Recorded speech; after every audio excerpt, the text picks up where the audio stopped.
Once a year, in the most rigid, hierarchy-obsessed empire in history, slaves sat at the head of the table. Their masters served them food. And for a few days, the entire social order of Rome, the thing that kept millions of people in chains, simply stopped. This wasn't a myth.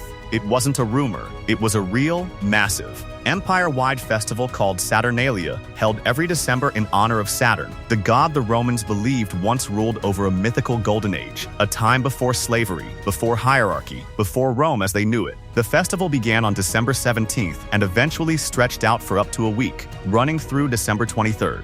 And when it started, Romans didn't whisper it, they shouted it in the streets. Io, Saturnalia. Courts closed, wars and executions were postponed, businesses shut down, and Rome for a few days became a completely different place. Here's where it gets almost unbelievable. In a society where slaves made up an enormous portion of the population and were treated as legal property, Saturnalia flipped the script. Slaves were allowed to speak freely, even mock or insult their masters without punishment. At the dinner table, some households had slaves sit in the places of honor, while their masters served them food and wine. Romans also wore a felt cap called the pileus, the same cap normally worn by freed slaves, as a symbolic gesture that for these few days, everyone stood as equals. Gambling, which was illegal for most of the year, was suddenly allowed in the streets. Gifts were exchanged, and in many households, an ordinary person, sometimes even a slave, was chosen by lot to become the king of Saturnalia, a mock ruler who got to hand out ridiculous, playful commands that everyone had to obey. But here's the part almost nobody tells you. This wasn't freedom. It was a leash disguised as one. Historians point out something chilling underneath all the celebration. Saturnalia wasn't designed to question slavery. It was designed to protect it. Think about it.